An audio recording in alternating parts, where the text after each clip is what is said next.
नजर डालते हैं उनके जीवन की प्रमुख पहलुओं और विचारों पर।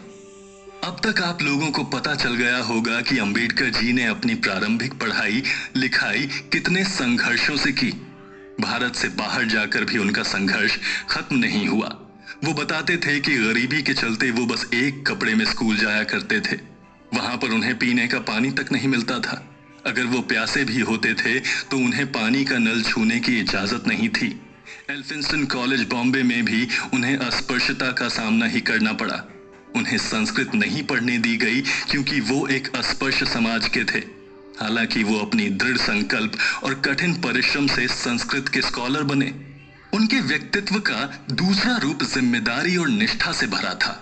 वो हमेशा से ही अस्पृश्यता के अभिशाप से हर व्यक्ति को बचाना चाहते थे और इस कुप्रथा को जड़ से उखाड़ फेंकना चाहते थे। उन्होंने खुद निरादर और बेइज्जती का सामना किया, इसलिए उन्होंने बहुत सारे लुभावने प्रस्तावों को ठुकरा दिया था और अपना सारा समय गरीब और शोषित वर्ग के लोगों को मानसिक, सामाजिक और राजनैतिक अधिकार दिलाने में लगा दिया था।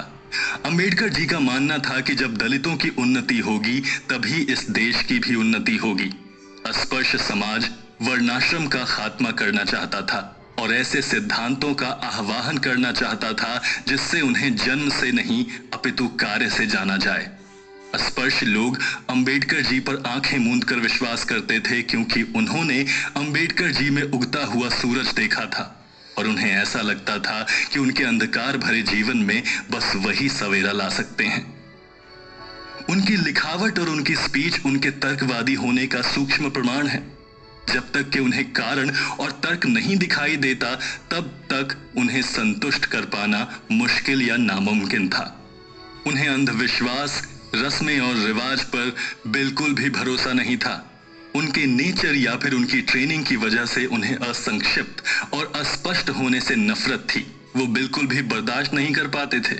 इसीलिए उनकी कुछ स्पीचों या स्टेटमेंट में बोले जाने वाले शब्दों से हमारी संवेदनाएं आहत हो जाती हैं, क्योंकि वो बहुत साफ और स्पष्ट शब्दों में बातें करते थे, सच्चाई का साथ देते थे, फिर चाहे अगले को वो बात बुरी ही क्यों ना लग जाए। एक और खासियत उनके अंदर मौजूद थी और वो था उनका देश प्रेम और समर्पण।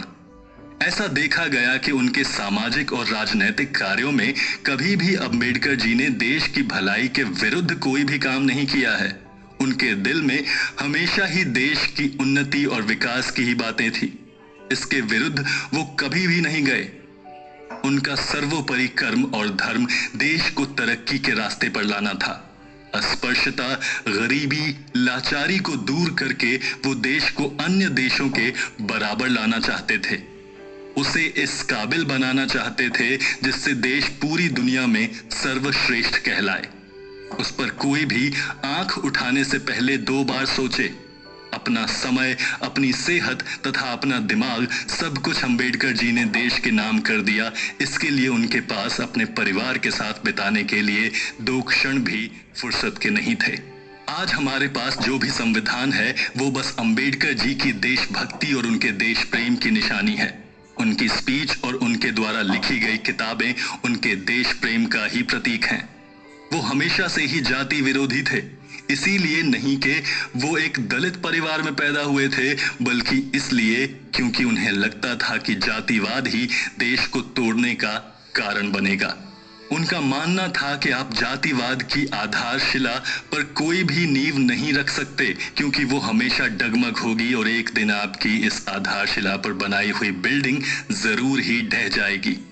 बल्कि अगर हम इस देश की आधारशिला योग्यता और क्षमता के ऊपर रखें तो जरूर ही वो अटूट होगी और लंबे समय तक चलेगी। उनका कहना था कि समाज में फैले शोषण और दुख का एक कारण जातिवाद भी है। ऐसे हमें कुछ भी हासिल नहीं होगा, बल्कि हम 2 कदम पीछे और अंधकार की ओर अग्रसर होते जाएंगे। जातिवाद सदा से ही अभिशाप था और धीरे धीरे करके इसने अपने समंदर में बहुत कुछ निगल लिया। अंबेडकर जी वीर पूजा के विरुद्ध थे।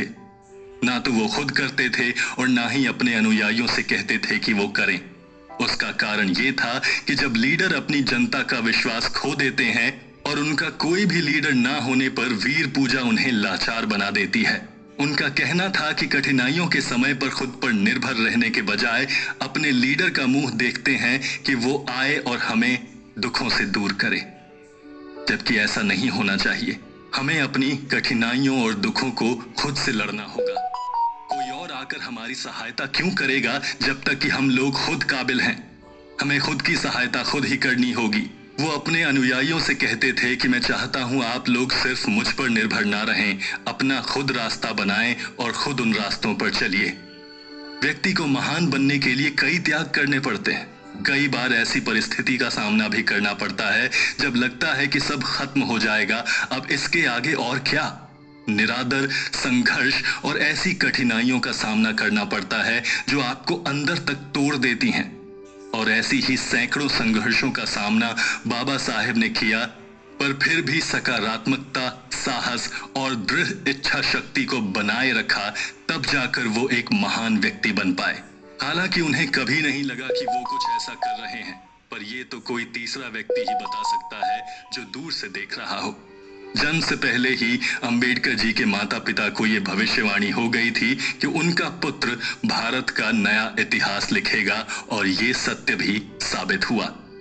ताउम्र अपने उद्देश्यों और उसूलों पर खड़े रहना ये कोई साधारण व्यक्ति नहीं कर पाएगा, खासकर तब जब विषम परिस्थितियों की बात हो। किसी के आगे ना झुकना, शोषित समाज के लिए आवाज उठाना, लोगों को अपनी लड़ाइयों को लड़ने के लिए प्रेरित करना, अगर ये सब अंबेडकर जी को महान नहीं बनाता तो और क्या बनाएगा। उनके कार्यों के लिए मरणोपरांत उन्हें भारत रत्न का 1990 में पुरस्कार भी दिया गया। अंबेडकर जी ने चट्टानों को खोदकर उनके पीछे आने वाले लोगों के लिए रास्ता आसान बनाया है।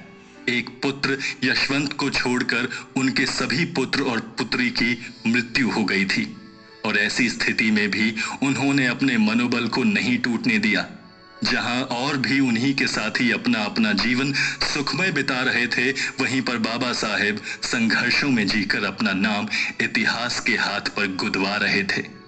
अंत में हम उनकी जीवनी 2 पंक्तियों में खत्म करते हैं, और वो इस प्रकार है कि तिनका तिनका जोड़कर उम्मीद जगाएंगे और आने वाली पीढ़ी का हम घोंसला बनाएंगे।